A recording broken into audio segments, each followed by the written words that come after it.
Hello and welcome to Car Week at the beautiful Petersen Automotive Museum. I am James Pumphrey from Donut Media, and with me is my co-host, my friend, my ally, Mr. Nolan Sykes. Thank you for the introduction, James. Usually I'm the one introducing you on our podcast, Pass Gas. That is a very good plug, Nolan. Very organic. And for some of you guys out there who don't know who we are both hosts on a YouTube channel called Donut Media. We love cars, just like all of you probably do. All of our videos are about cars, and we have a show for pretty much every type of car nerd. Yeah, we've got a history show called Up to Speed. We've got a build show called Money Pit. We've got an engineering show called Bumper to Bumper. We have a show for every kind of car nerd. And Nolan, you are so humble, you forgot to name your show Wheelhouse. It's because I don't know what it's about. But you're right, James. I am humble, possibly the most humble. And I'm very humbled that the Petersen has asked us to be a part of this amazing week and feature some cars that we built with our own hands.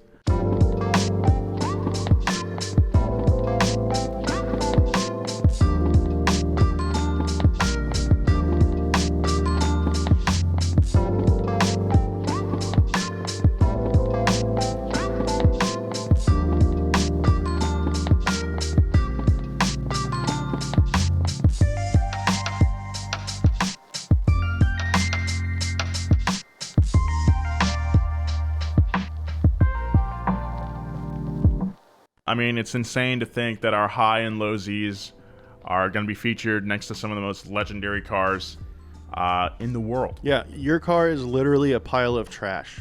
It is. But now it is going to be in the same building as the real Lightning McQueen. As I was saying, some of the most legendary cars in the world. So let's take a look at some exciting features that the Petersen has in store for Car Week. James, what are you most excited about? There's so much going on this week. There's some really cool tours. There's going to be some auctions, of course. There's going to be some debuts, some really cool walkarounds. And because of, the world and what's going on right now, it's hard to get out and gather and look around cool cars. But the Petersen has made it possible for you to enjoy really cool cars from the comfort and safety of your own home. We got a ton of really, really cool garage tours. They're going to offer you guys a really rare glimpse at some of the most exciting car collections in the entire world. Miles Collier's collection down in Florida. Lots of amazing Porsches. James, I'm not really very well versed in Porsches, so I won't speak on that because I'll sound like an idiot more than I already am. But they've got one of my personal favorite Le Mans cars from 1950. It's a big old Cadillac, and the French called it Le Monster.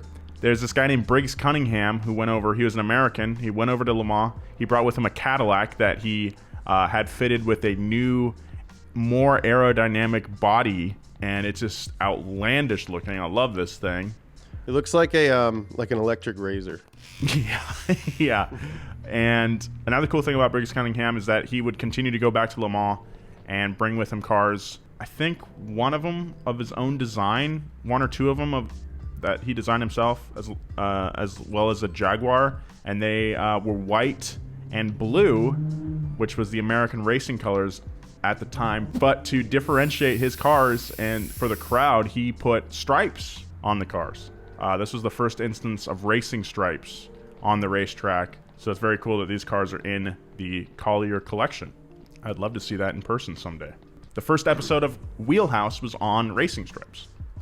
We're also going to take a tour of Matt Farah's garage. This has been sort of like the talk of the Los Angeles car scene where we're from for a while now. It's completely state-of-the-art, and this is the official first look. We've been hearing about this thing forever, how it's going to change the game of, car storage facilities. I think there's like some man cavey-ness going on, and I'm really, really excited to see that. Matt is a huge name, both in, this car scene, but also in automotive media. He's definitely a guy that has influenced me and Nolan quite a bit. He's one of the first, car guys on YouTube, and he continues to sort of change the game. This time with from what I've heard, is a very, very cool garage situation. Yeah, it looks amazing. And then we're going to go up to Canada, I don't even know if we're allowed in Canada right now, and go to Angelo Paletta's Car Cathedral. This guy's a huge Ford fanatic. He's got a bunch of GT40s. He's got Shelby Cobras. That's all I know.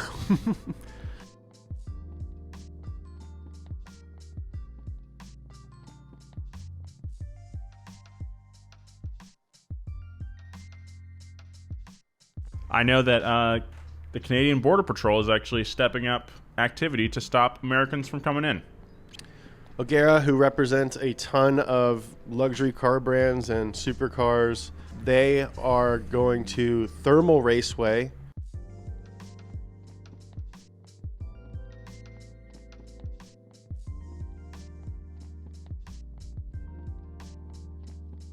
After that, we're going to go over to Hang's Garage in Thailand. This is truly an international week, you guys. Like people say international auto show all the time, but I think this is like one of the first times, if not the first time, that it is literally going around the world. And it looks like Hang's Garage is pretty much designed to appeal to the same demographic as Donut Media here. Lots of amazing JDM cars. Lots of turbochargers, lots of Nissans, Supras, Lamborghinis, RX-7s. What else could you possibly want in a garage? I want all those things in my garage. How would you situate your garage/man cave? Would it be as nice as Hang's Garage, or what are you thinking? I mean, if I could make it happen, yeah, definitely. I would like to have maybe little cafe eating area. But the most important thing, I think the centerpiece of my garage would be a huge clear bathtub positioned so I could have a long soak and stare at all my beautiful classic metal. Yeah, I mean, if my friends came over, obviously I would don the swim trunks, but you know, when I'm alone in my garage, you best believe that I'm going full Monty. I think this is one of the only crowds that'll get that reference. I think in my garage, what would I do? I don't want to. I mean, yours is certainly different with the bathtub. Mm-hmm. I also do not want to be typical with my my choice. I think a nice leather couch should be cool. Maybe not a leather one. Maybe something that could be cleaned easily. A couch for one would be cool. Oh yeah. Man, a urinal. 100%. Yes. A couch and a urinal and a big old, like, some sort of big for indoor tree. Oh, nice. Yeah, I'd want to maybe a big skylight and just like a tree actually planted in the ground. Not just a tree, James. In the middle? Oh, in the ground. Very nice. Yeah. But how about an oculus? What's an oculus? Not just a skylight. An oculus is a circular skylight in the middle of your ceiling. And after Thailand, we're going to swing on by Germany, where Alice Roof is going to give us a virtual tour of the roof shop. This is one thing that I would love to see. Oh, absolutely. Roof is one of the coolest stories in the history of automobiles. They're just like a little team that took on the big guys and kind of wiped the floor with everybody. And by everybody, I mean Ferrari and Porsche. Their story is so cool. I would love to see where it happens. Oh, for sure. Let's go. Then we're going to take a quick little hop and check out the HRE factory to see how some of the nicest wheels in the world are produced.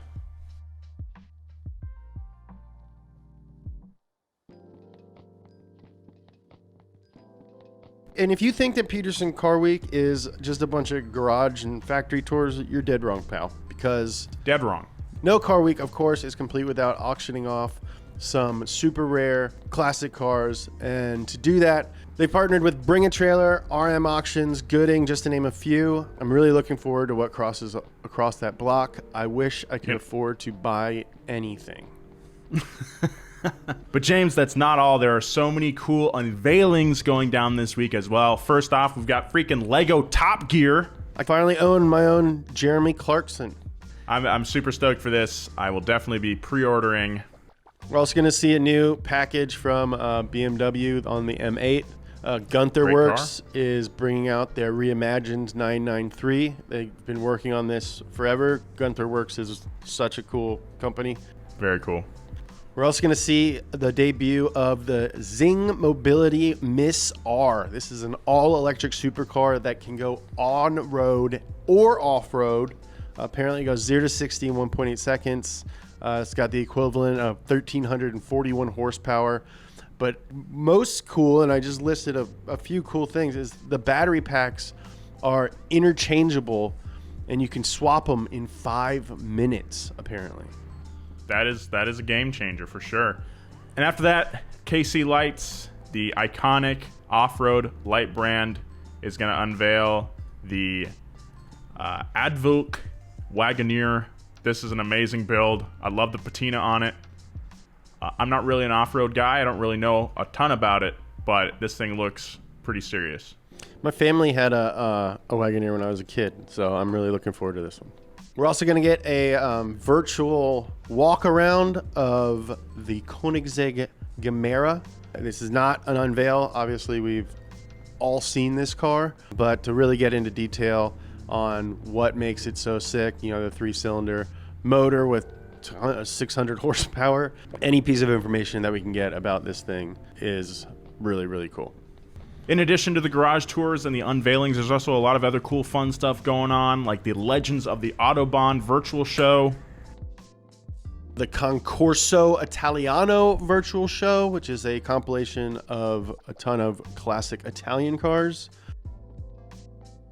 We got a future car collection show presented by ClassicCars.com. Tons of amazing JDM cars, BMWs, stuff like that. And then we've got the Laguna Seca, a lap through the ages.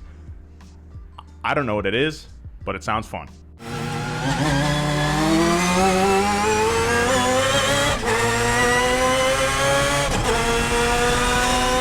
This all sounds super exciting, and I'm super pumped to see what some of these things are. Are you pumped, James? Can we get a Mo Power, baby? A Mo Power, baby!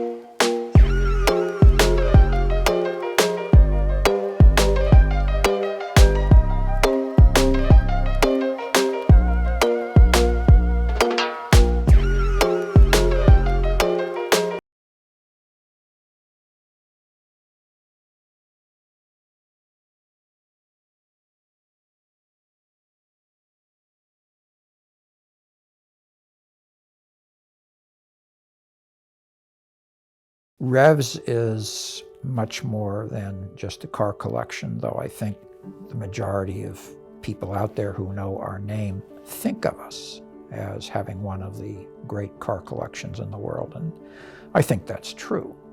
But more significantly, Revs is like an iceberg in the sense that 10% of Revs is about the cars and going to events and doing things with automobiles that everybody gets to see, or at a Amelia Island concours or something.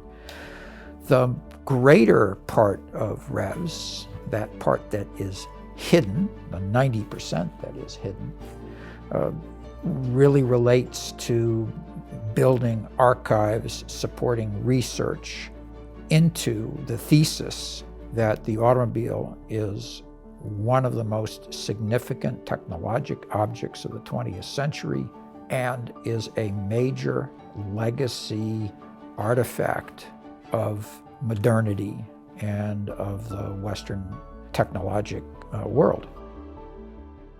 Hello, and welcome to Revs Institute. My name is Jane Hamill, and today we'll be taking you on a behind-the-scenes tour of our incredible facility. The Miles Collier Collections is comprised of over 100 historically significant vehicles, but as Mr. Collier said, we're so much more than that. On our tour today, you'll hear from my colleagues across the Institute as they tell you about the collections, the workshop, and the library and archives. Let's get started. First up, we'll head into our largest gallery, Vitesse, to hear from Scott George as he tells us about Briggs Cunningham and his significance to the history of American sports car racing. So what I thought would be great is to start with sort of where Briggs began his racing side of his exploits, which was with the ARCA and with with a lot of friends in the Northeast, including the Collier brothers, Miles and Sam Collier. And the car next to me here on my right is the 1939 Bumerc, which was really the first racing car special that Briggs had made. And it was based on a 1939 Buick Century chassis and a wrecked SSK Mercedes body that was found and mated to that. It had a modified engine as well, a hot-rodded Buick engine, if you will, higher compression and performance.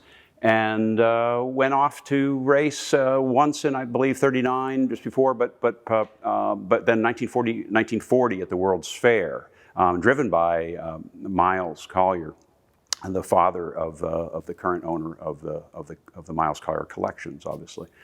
The Bumerc ended up being raced a few more times in its career to some very impressive results. It finished second at the Watkins Glen Grand Prix with Briggs Cunningham behind the wheel after the war in 1948.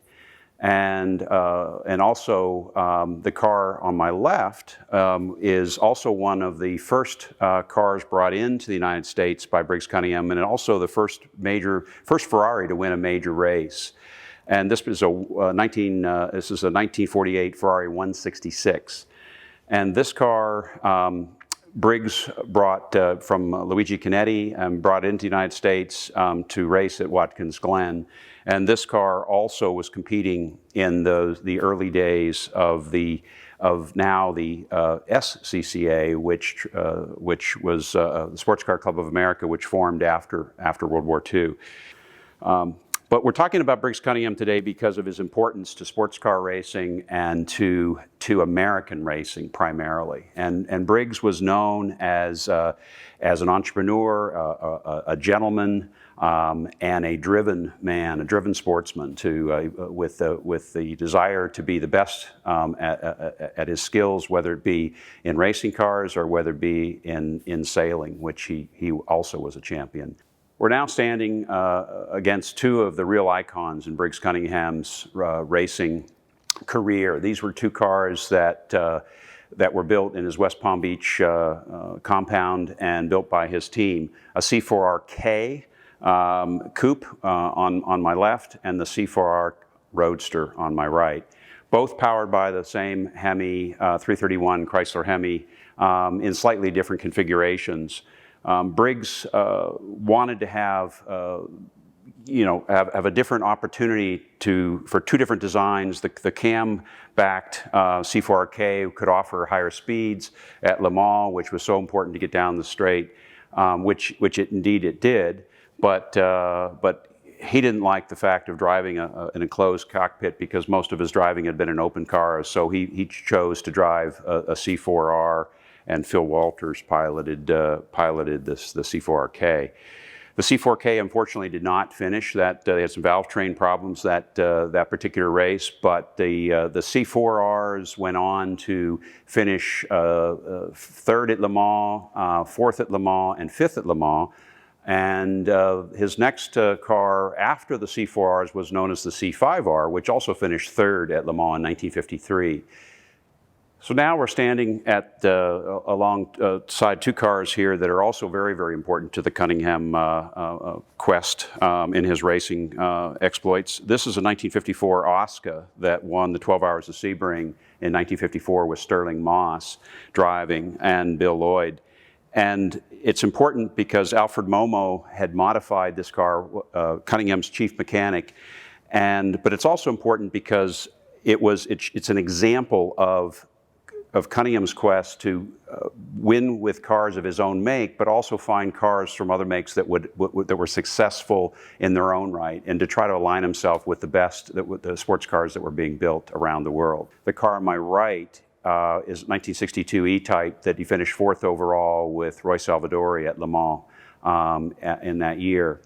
So Briggs, at the same time he was racing and building up his sort of racing exploits across the United States, considered the finest team, the best talented team with the best equipment, he was also amassing a great car collection. And ever since his beginning, he had appreciation for some of the finest cars. And this collection is very fortunate enough to have the 50, a little over 50 cars of the Cunningham collection that he had amassed through his whole life of collecting and purchasing some of the finest cars. And we really feel that the importance of the Cunningham legacy can live on along with the Miles Collier collections at the Revs Institute in such a way to combine the Miles Collier's collecting with Briggs Cunningham's passion in collecting to really create a seamless collection like no other among the finest in the world. Thanks, Scott. It truly is remarkable to see the progression of Cunningham race cars together in the same location. Next, we'll hear from Pedro Vela, who will show us automobiles that span a 100-year history, highlighting 100-year-old technological advancements that are used even to this day. Here at the Revs Institute, our automobiles expand for over 100 years, starting with our oldest and most antique, our 1896 Panhard Levasseur, going all the way to our newest and most modern car, our McLaren F1. Throughout this span of time, we have vehicles that reshape the history and design of automobiles, starting with our very own 1896 Panhard Levasseur. This car features a configuration where the engine was placed in the front, followed by the transmission, and the car is driven by the rear wheels. Basically a design that is still present in today's automobiles and stayed permanent throughout this time. While walking through our galleries, you'll notice that our early pre-World War I cars feature a wooden body on a ladder frame, later evolving into steel and aluminum with space frames, and eventually leading to fiberglass bodies like on some of our prototype Porsches from the 1960s and 70s, as well as our 1962 Lotus Elite, which features the first road car using a full unibody fiberglass, and eventually leading to our McLaren F1, which features a full carbon fiber monocoque. Innovative vehicles like our 1927 Lancia Lambda pioneered the use of independent suspension as well as a stamped steel chassis body design known as a unitary body. This provided the car with more rigidity compared to the earlier vehicles where it was a design known as a body on ladder frame design. Ultimately, 3 Lancia Lambdas would go on to win the inaugural 1,000-mile race, the Miglia Miglia, in 1927. Many of these advancements came because people wanted to go racing and ultimately win. A French gentleman known by Ernest Henry is known to develop the first dual overhead camshaft 4 valves per cylinder engine design in a 1912 Peugeot 7.6-liter Grand Prix car. Our 1913 Peugeot car is basically a baby voiturette of that 7.6-liter 1912 Peugeot car, featuring a dual overhead camshaft 4 valves per cylinder. This allowed for a smaller size engine to produce more power, reach higher RPM, be smaller and lighter, which ultimately means a faster car. Dual overhead camshafts is something that is still implemented in today's automobiles in most advanced race cars. In 1919, Ernest Henry would again reshape the automobile world by designing the first straight 8-cylinder engine with dual overhead camshafts, 4 valves per cylinder, 1 solid piece crankcase, as well as a 1 solid piece of cylinder head. This car would eventually go on and break the 100-mile-per-hour average at the Indianapolis 500 in 1919, acquiring the pole position for that year. In the world of Grand Prix racing, or more formally known as Formula One racing, we display the first mid-engine Formula One car to ever win a race at the 1958 Argentinian Grand Prix with obviously our 1957 Cooper Climax T43 driven by the late Sterling Moss. This design eventually meant that you can make a car lighter, smaller, and eventually beat the giants like Ferraris. By the 1960s, front-engine Formula One cars were basically obsolete. Just think, almost all of these cars are kept in running condition, and from time to time can be seen cruising around Naples or attending events around the globe. Now, let's head into our workshop, a place very few visitors get to see, where Mike Griebing will tell us about the work that goes into maintaining, preserving, and restoring these incredible automobiles. The first area I'd like to show you is our surface plate, and this is something very, very important to us because what we do here is we do alignments on the car. We also do weight jackings whenever we take a car to a vintage race. To ensure that we have the car set up exactly correct, we'll actually get a person out of our team to sit inside the car so we can get the car set exactly for the driver that we're going to use. The rest of this area is basically for the cars that are brought out for exercise. This is where we prep them. The prepping includes quite a variety and extensive list of things that we do to the car to check to make sure that the integrity of the car is preserved and that the car is ready and safe to go out and drive. The area to the rear here is our engine room, where we also work on transmissions. If we're taking a transmission apart, that's the clean room, if you will, that we can take the engine apart, the transmission apart, and then assemble it. It's off by itself. At the top of the stairs is a tire room. It's dark. We have that intentionally so that the rubber lasts the best it can, and it's extra cool up there to maintain the rubber's integrity.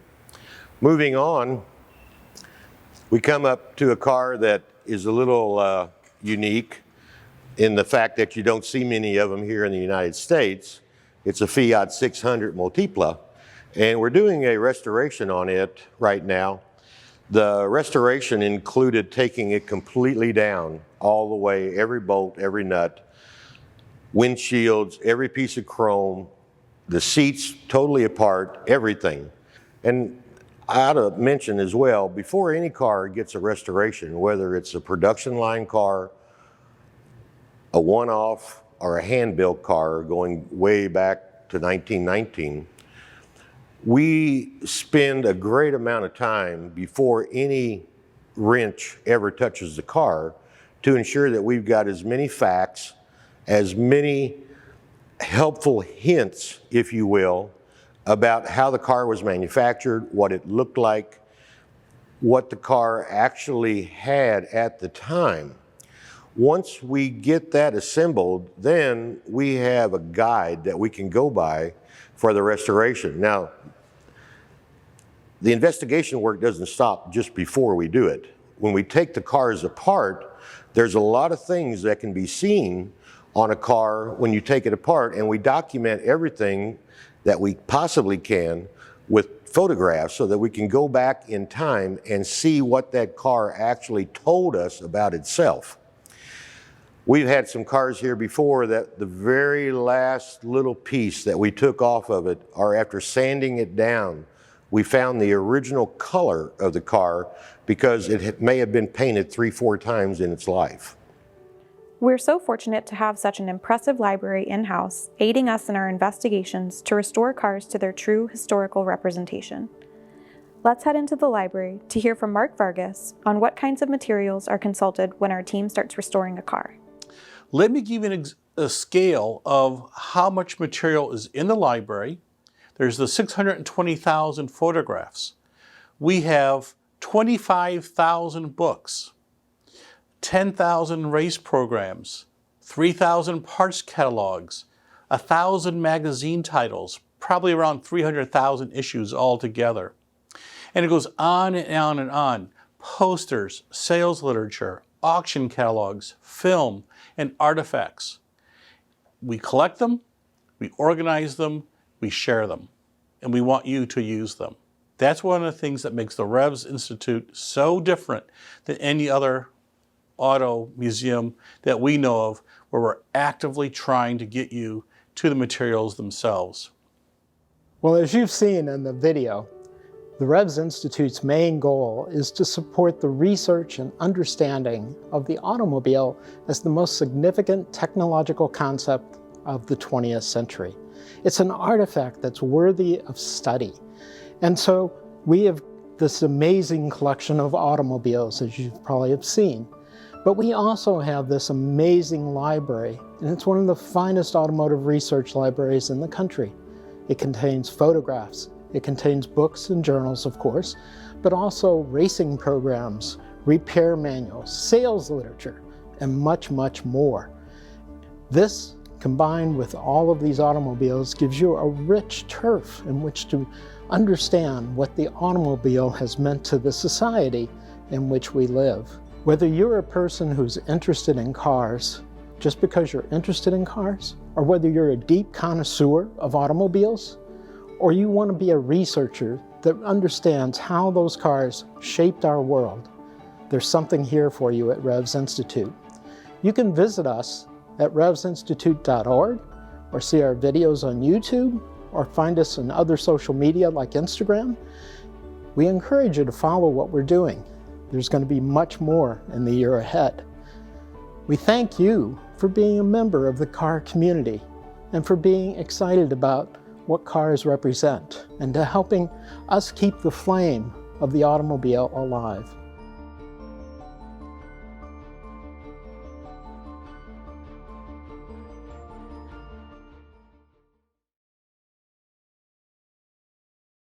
Hi, I'm Randy Nonemberg. I'm the co-founder of Trailer. Bring a Trailer is an auction platform online for selling interesting vehicles like the ones you see here behind me. We have a vibrant community on Bring a Trailer, and it's always interesting to meet people from that community. And today we have a very special guest. We're so excited both to learn that he's part of the community and kind of to learn his story and what he's up to, what he can share about his experience. Our guest is Malcolm Gladwell.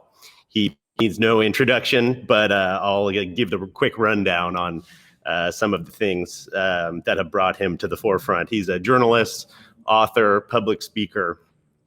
He's written 6 books, at least, 5 of them being New York Times bestsellers. His latest book is Talking to Strangers, What We Should Know About People We Don't Know, which I think is interesting and overlaps with the internet and internet communities and what we're doing on Bring a Trailer. He also has a very popular podcast called Revisionist History, which is actually where we learned that he was interested in cars and BAT, because he has mentioned BAT on, and naturally he did. Many of his fans reached out to me and my phone blew up and he said, "Oh my goodness, Malcolm Gladwell is talking about BAT on his podcast." And it was sort of a watershed moment for BAT and for me personally. So Malcolm, welcome. Thanks for joining. Not at all. Thank you.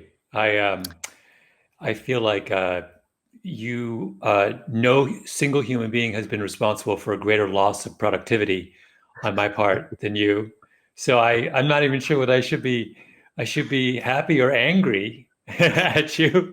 But no, I'm delighted to be chatting with you and meet you.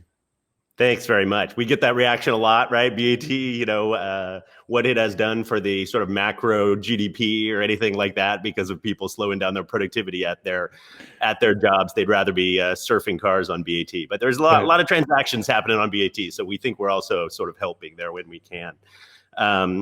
But anyhow, did I miss anything big in the intro? Those are some major talking points, some cool things that you're up to. Yeah. And obviously it's super, super interesting and compelling to us. A lot of people have ideas about, who's in the BAT community, and it's a little bit mysterious sometimes, but to have someone so notable such as yourself to be involved there is very interesting. So we'd love to hear about your background, and then we'll kind of touch on cars and how you came into that part as well. Maybe those two stories mixed together. Can you give a little insight there? Yeah, I was grew up in Canada. I was born in England, grew up in Canada in Southern Ontario, and was a car fanatic from the get-go. In fact, in 1975 or 4, I rode away and I collected car brochures for every car made in the Western world. The only cars I didn't get were behind the Iron Curtain. So I have, to this day, I still have them. I have pristine brochures on everything, all those beautiful old Porsches, the whole 9 yards.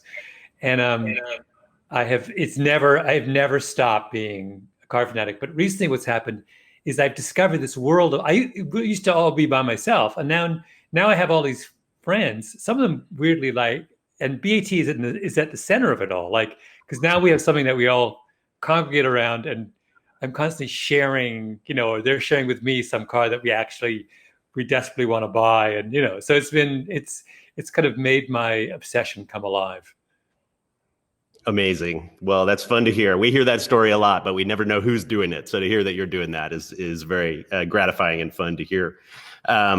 So what kind of things on BAT get your attention? I want to get into the community component because you're such an expert on, human behavior and the human experience. But first off, the cars or types or things that resonate with your history, or what makes you jump in and want to forward something to a friend?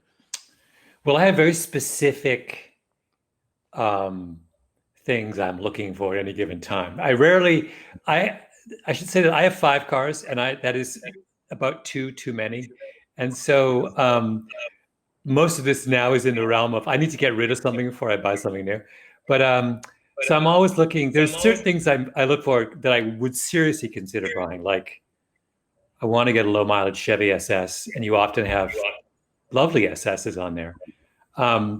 My friend Dan, who's a huge BAT guy and has like 30 cars, has been jumping up and down about first generation NSXs. So I now look at NSX. There was a lovely one on just the other day on Bring a Trailer. And then I have the most serious of my and the most practical of my fantasies is I want a 2014 or earlier 3 Series wagon. I guess that's E90. I want an E90 6-cylinder manual wagon. Really, really hard to find in low mileage form. And so my excuse every morning for going on BAT is, do they have this wagon? So, and then what happens is I get sucked into all kinds of other, but I have, what I'm not interested in is exotics, but I'll look at them, but I'm never going to buy a Ferrari. It doesn't fit in them, but I will eyeball them and, send the link to my cousin and talk about, but I have, there's always a couple of cars in the back of my head that I would buy if garage space opened up. Makes sense. I like your answers. They're sort of all over the map, kind of like mine are, and many of our users are, right? You can never predict it. Yeah, you can't. But yeah, supercars and, super exotic cars. A lot of people think when they think of a car enthusiast, it's either they're into Ferraris and they're, a big wealthy collector or something like that. Or on the far other end of the spectrum, they have a greasy garage and they're turning wrenches on their, 50-year-old car that doesn't run in their garage, and they're a menace to their neighborhood, right? Mm-hmm. And I think that the BAT community, and you're kind of proving this out, like runs the gamut, right? It's all over the place from age range to type of, they're into a station wagon or a sports car or whatever. Do you perceive that from where you're sitting, that the BAT community is sort of has that sort of breadth? Or how do you see it? Well, there's 2 things. One is that the genius of I'm not telling you something you don't know, but the genius of the site are the comments. It's the only, there are vanishingly few things on the internet where the comments are the best part. Usually the comments are the worst part. Mm-hmm. And the comments bring out, even my other obsession is running, and I spend a lot of time on this running website. And they also have a message board that's the center of the site. But it's crap. It's people saying really stupid things who don't know anything and calling each other names. And that's sort of the rule on the internet, but not on your site. BAT, the comments, I have learned more about cars from those comments than almost anything. Like all these people who know what they're talking about and who have thought about the car in question will give you all kinds of really solid advice about, and then when the person selling weighs in and gives, and sort of have a conversation. So that part is, that's been one of the big revelations. But also the other revelation is that I have discovered that people's tastes are as diverse as mine. So when I first discovered BAT, I thought it was going to be all, Lamborghinis and Ferraris and stuff I couldn't afford, or like super specialized stuff from the 50s. But it's not like those, it's not like Hemmings or those auction websites, which do have that kind of, like, I'm never going to go to the Grand Concours, and it's not my scene. I like, it's real cars, like, and a lot of it is insanely affordable. That's what's so, I thought it was going to be everything at $90,000, but like, it's not like, so yeah, I like how egalitarian the site is, and how diverse the range of interests are. Cool. Thanks. Yeah, we're excited to see that every single day, right? I get it. I'm sort of a weirdo. I get as excited about a $10,000 car as I do about a $250,000 car. And I think that has resonated with a lot of the car audience and our audience, and how people talk and use. It's also, but one other fascinating thing about it is it's been his education in the car market. Like, to see, like, what we were talking about NSXs, am I wrong, or have the prices people are being willing to pay for NSXs just soared in the last year? It seems crazy. Like it was this forgotten car for a while, and then all of a sudden, I feel like the community has realized just how special it is. Same thing with the one supercar I would ever really think about buying. It's not. Is it a supercar? Is a Z8? And I always look at Z8s, but Z8s are now $200,000. There was one on Bring a Trailer the other day that was looked like it was going to go for north of 200.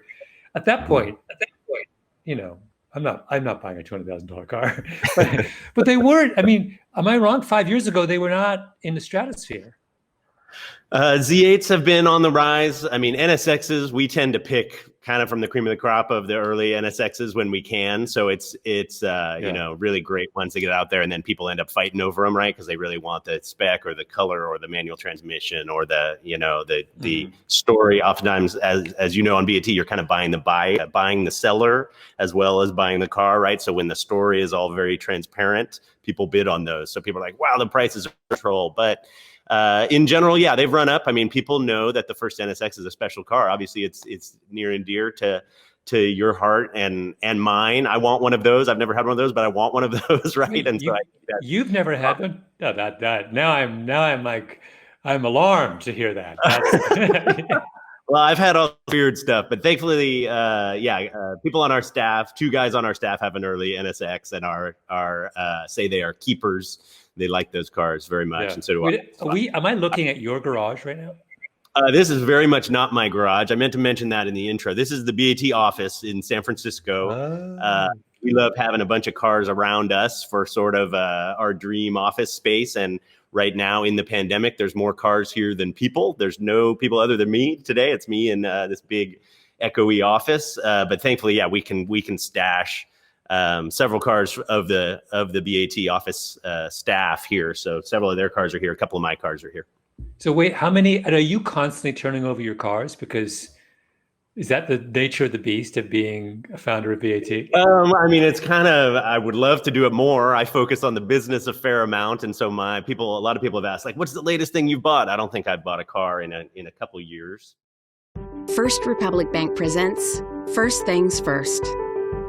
At First Republic Bank, first refers to our first priority, the clients who walk through our doors. The first step? Recognize that every client is an individual with unique needs. First decree, be a bank whose currency is service in the form of personal banking. This was First Republic's mission from our very first day. It's still the first thing on our minds. But I do turn them. I don't keep them forever. I have a long checklist, similar to you, it sounds like, of cars I'd like to own. Yeah. So you can only have so many at a time and turn them through. So I tend to pick one up here or there. And I like projects a lot. I work on cars myself and with my dad, which is a fun pastime. This BMW in the back that you can kind of see back here is torn to pieces right now. And the green Land Cruiser was a project of mine after college. So anyway, there's some that were kind of keepers that'll be around for a long time. And then there's some that are fun to cycle through. Yeah. Yeah. Wait, what is in your garage?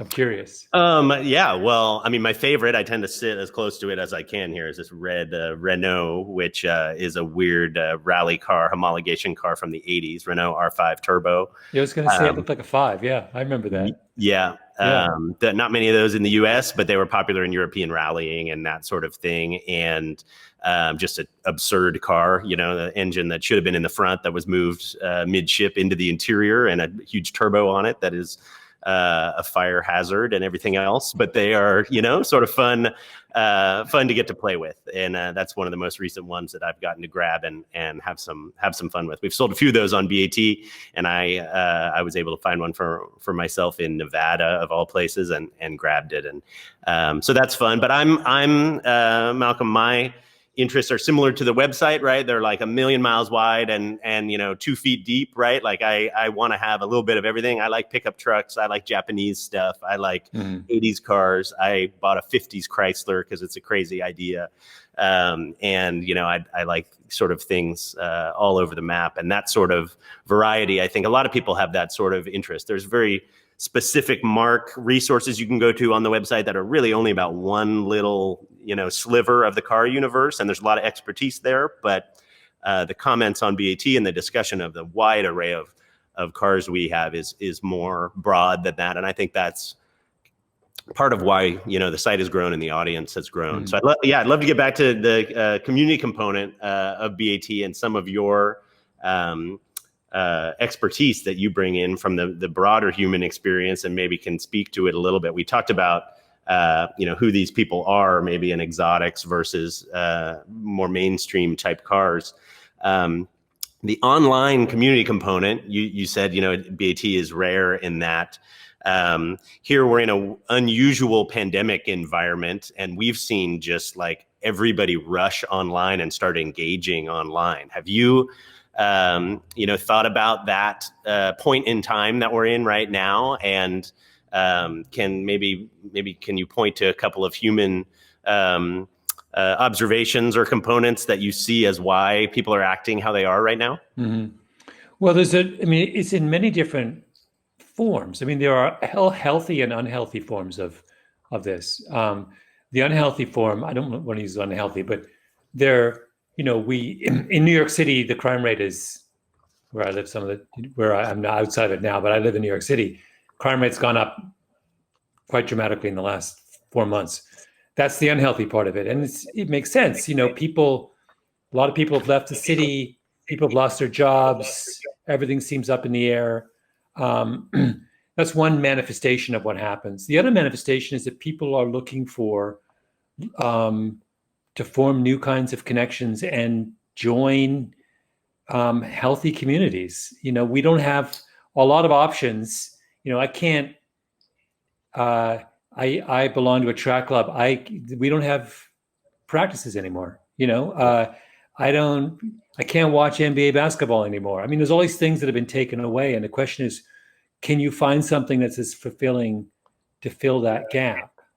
And that's obviously why BAT is seen as kind of explosion, because as I said before, it's this rare community that's not toxic. I don't understand. Sometimes I wonder, like, how is even my running message board is toxic. Not wholly, but heavily, but not this one. It's like there's something about this. I always think that I have the same experience whenever you find a mechanic who really likes working on cars. I'm always struck by how happy they seem. And there's something about being engrossed, being able to master something that's complicated, and being respected by the people who bring you their cars, that makes for a very satisfying life and work.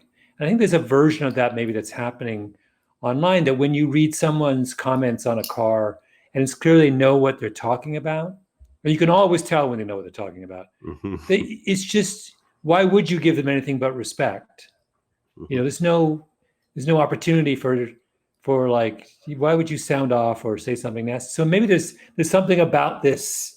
It's a thing that's always attracted me about this world, which is it does seem to have a kind of it's the right kind of obsession.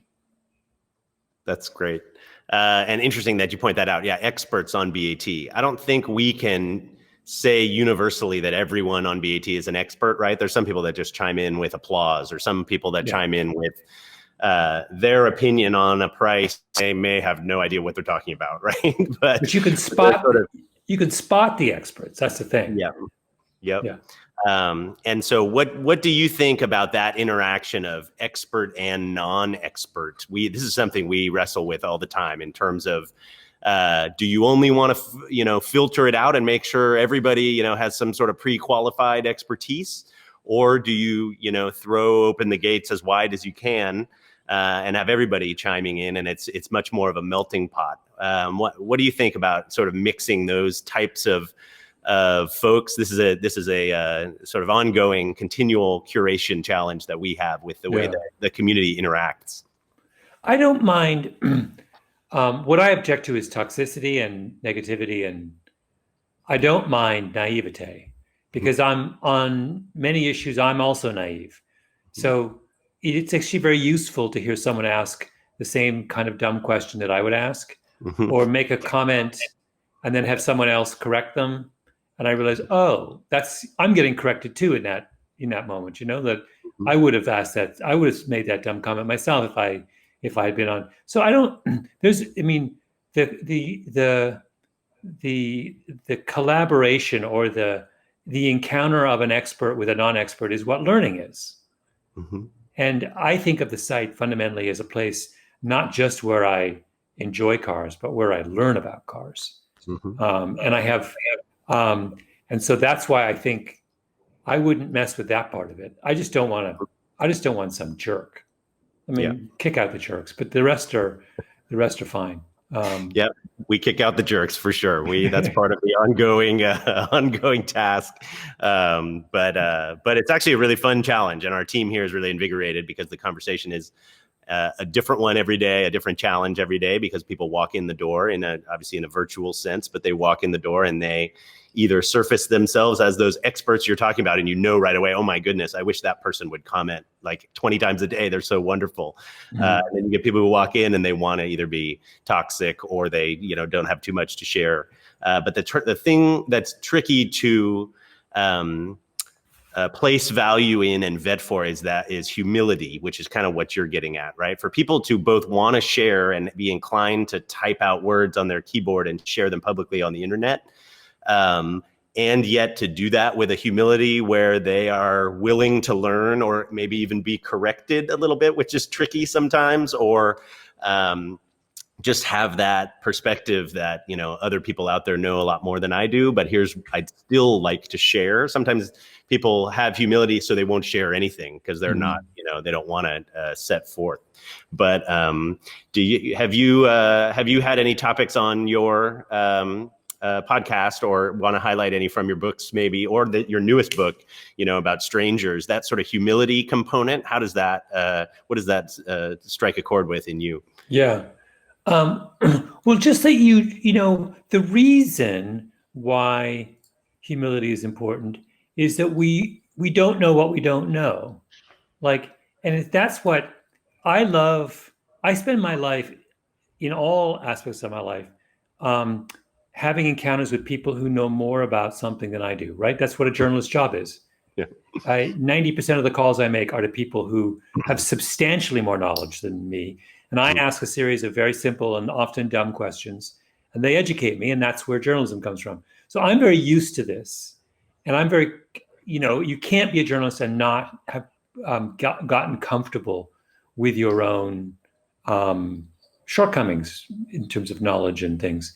So by virtue of my professional experience, that kind of humility comes natural to me, and I don't mind asking the silly dumb question. It's like, but I can see why I'm conscious of the fact that that's something that's specific to my profession, and so others don't have that same advantage. And maybe it's a little riskier for someone else to go out and ask a question where they're unsure of the kind of response they'll get. The other, the parallel part of this is, I've written a lot about this, that the single most dangerous thing is not a lack of knowledge, a lack of expertise. It is overconfidence.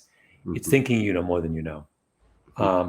And the people who do the most damage in the world are not people who are incompetent. They are people who are overconfident.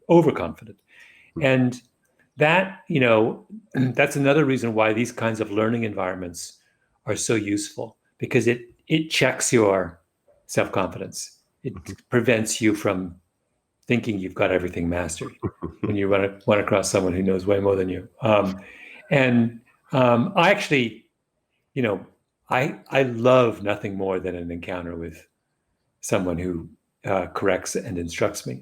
That's to me what life should be centered around. No, that's helpful, and it's interesting for us because you can't really vet for someone's approach on BAT until you let them start typing, size them up before they start talking by their body language or their posture or anything. Right? They get an open phone and they get one shot or a few shots before we figure out if they're going to be a valuable contributor to the community. So it's that's always an interesting one for our team. Our teams, it used to be, sort of a one-man show, but now we have a team of folks that are doing this, and I think they do a terrific job with it. But it will be very interesting for them to all hear this interview or your take on that. So thanks for sharing it. We can jump and talk about a few vehicles that have sold on BAT. We can focus on NSXs. Actually, I want to ask one follow-up question for all the car geeks out there. You said you wanted a Chevy SS or a Chevrolet SS. Are you talking about, there's a few things that have that moniker. You mean like a 60s, like an Impala SS, or you mean like a modern sedan SS? With the Holden sedan. Okay, yeah, cool. Tell me why you want one of those. That's actually kind of an unusual thing for you to list off first. Well, I'm obsessed with those big rear-wheel drive V8s. And so my favorite car, I have a 2004 BMW M5. And that is, that's the gold standard for me. Yes, it is. What color is it? It's silver. It's low mileage. It's immaculate. And everything about that car just makes me very, very happy. And so I love, I saw on BAT yesterday it was a 2008 RS4. Okay. Which is another version of this same. It's a 4-wheel drive, not a rear-wheel drive, but nonetheless, it's the same kind of. And I came very close. I was emailing with my friend Dan about should I bid on that, because that's like right in my wheelhouse. So I like this kind of car, and so and I love the Chevy SS I love how stealth it is. Everyone thinks it's an Impala, like some, but in fact it's this magnificent automobile. And so I was thinking of making that my daily driver. But I also have a Volkswagen Golf R, which I just did the software. I remapped the ECU, and now I got an extra 100 horsepower. And I love it. That car is now so insane. It is like, I can't, it's as fast as a Porsche now. I mean, I can't even believe, some part of me doesn't understand. So it's sort of hard to imagine how I would displace that car in my driving. But yeah, I would love to, some part of me, I always, my thing is, one of my questions, I drive back to Canada to my folks a couple times a year, and that's 600 miles. So the question is, what car is best for that 600-mile journey? And I thought that SS that's the perfect thing for, right? That car is so, that's my little fantasy, that I'll use it for my long distance driving. Okay, I love it. Well, you'll have to let us know if that ever replaces the E39 M5, if that ever unseats the M5. It won't. M5 nothing can unseat it. But I can't make the M5 my daily driver. It's too beautiful a car to be driving in the slush in the winter. Yeah. Oh, fantastic. Well, I want to wrap us up a little bit here, but I want to tell you about how, that moment when people started reaching out to me that Malcolm Gladwell was reading BAT or mentioned BAT. There's been a few of these watershed moments. BAT started, you may or may not know this, but I mean, it was just my personal blog. Started with a buddy of mine, then it started to grow, and then the community grew, and then this whole auction phenomenon came much later. But a few watershed moments happened. Jerry Seinfeld told Dave Letterman on The Late Show that he should check out BAT on TV, and my phone blew up and everything went crazy. And then Jay Leno bought a car on BAT and announced it, and it went crazy. And then, honestly, the third Malcolm Gladwell said it on his podcast, and that I wouldn't expect. Like, my sister reached out to me, like everybody reached out to me, because it's an interesting, it's always very informative of what the overlap is between BAT and another audience, right? Who was up watching late night TV that night, and then who was, download your podcast and be listening to it. So anyway, really appreciated that you both mentioned it and it was important enough and part of your routine enough that it was even worthy of being mentioned. It was really flattering. Yeah. Oh, that's very kind. No, like I said, I'm trying to limit myself to 2 visits a day, but that's hard. Like, it takes an enormous self-discipline that I don't really have, because I feel like the inventory changes so much. Like, you could miss stuff. I mean, I don't, I feel like I got to check in constantly. So yeah, it's one of the great pleasures, the great delights in my life is to go on BAT. Wow, that's really kind of you to say. Yeah, I think we have about 1 new NSX a week, or maybe we're getting even over that at this point, which is amazing. So you can get alerts on those. That'll drive you to the site at least once a week, watching that new inventory. Yeah. If you ever have any other suggestions for us, I am all ears. We love improving it and learning from the community. And I had said, I know you guys have now been acquired, and what I've always wanted was to have contemporaneous reviews of the cars. So if there's a 2008, RS4, I would love to have a link I can click on and read a review from 2008 of that car. Oh my goodness. It sounds like you're totally teeing me up for this, because we're actually working on this right now. We've just been granted access to both the Road and Track and Car and Driver archives, honestly, back to like 1949, like all of them, right? And so I'm currently, I need to hire someone to help do this, frankly, but we're going through all of these. And yeah, so when there is a Renault 5 listed, our new initiative is that next to it will be, the Road and Track article from June 84 issue, the 3-page article by their editors at that point with all the photography. And the cool part is the data and the charts. I don't know if you remember, obviously your brochures and car magazines from back then were done a little differently than they are today, in terms of how they monitored things on the car and measured everything on the car, and they were really quantitative about it. So yeah, we want to add that. It sounds like you're interested in that, which is it's almost like a plug, Malcolm. That's exactly what we want to do. So I want that too. Yeah, it's because also those early, I've been a subscriber to Car and Driver for forever, and Car Magazine, which I've every car magazine going back to, I think, 1996 or 1995. But nice. The quality of the writing is so fantastic. And when you're reading this thing, and then you have an actual chance to buy that exact car right in front of you, it's just, that to me is like this kind of magic moment, because when you get excited about a car, you want to know everything about it, and that's just an additional fantastic piece of I'm thrilled you guys are doing that. Now you've destroyed my productivity even more. So I send you a bill for all that lost income. I'll send you a couple links once we get that up and running. We're excited. That's actually going to roll out here in the next days or weeks, so it's going to be fun. Fantastic. Yeah. Which model should we do first? Which road test should I do first and put it up? Oh dear. Well, do something with one of these. Do something from that era that my M5 is in. That kind of those big V8s from the early aughts. Those big that whole. I can imagine a comparison test between the M5, the AMG Mercedes, and the Audi. That would be. I would love to. I don't know whether that exact configuration exists. It probably does. It'd be fascinating to read that. I think I remember from back in the day that your M5 going, blue, sliding through a corner with a bunch of tire smoke, on a 2-page spread in one of those magazines.